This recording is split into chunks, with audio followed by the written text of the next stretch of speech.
In this quick guide, we're going to walk through how to set up approvals in Process.st. Whether you're new to the software or looking to fine-tune your process, by the end of this video, you'll know exactly how to leverage the approvals feature to streamline your workflows and ensure every task gets the green light before moving forward.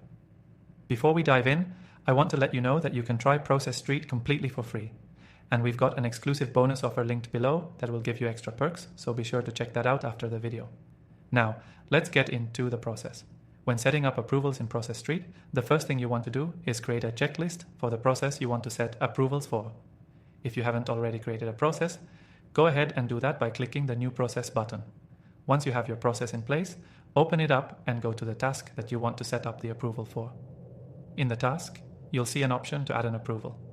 Simply click on the task where you want the approval to happen, and within that task, you'll have the ability to add an approvals field.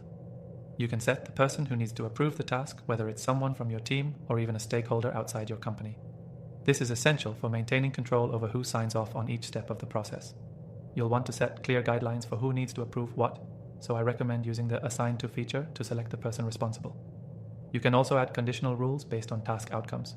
For example, you can have the approval occur only if a task passes certain criteria, or you can add a time limit for approvals to ensure that no task gets stuck waiting for feedback. Once you've set up the approval field, make sure to add any necessary notifications. This will alert the designated approver whenever their input is required.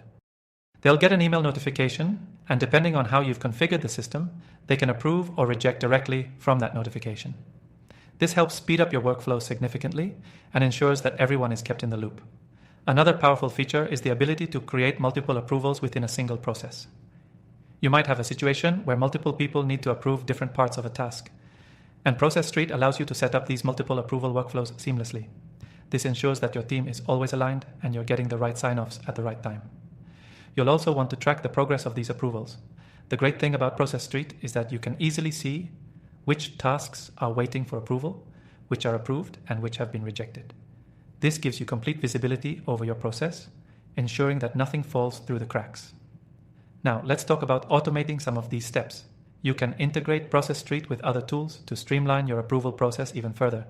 For example, you can link Process.st to Slack or email to send approval reminders, or even trigger other actions when an approval happens, such as moving to the next task or notifying relevant team members. So now you know how to set up approvals in Process.st and how to customize it to work with your team and your workflows. It's a simple yet powerful tool that ensures no task moves forward without proper oversight. This is a must-have feature if you're looking to scale your operations and keep everything in check.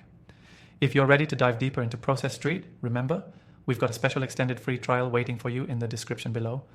Don't miss out on the opportunity to test this feature and others with our exclusive offer. That's it for today's guide. If you found this helpful, don't forget to check out the link for the free trial and feel free to explore more of our content on using Process.st effectively.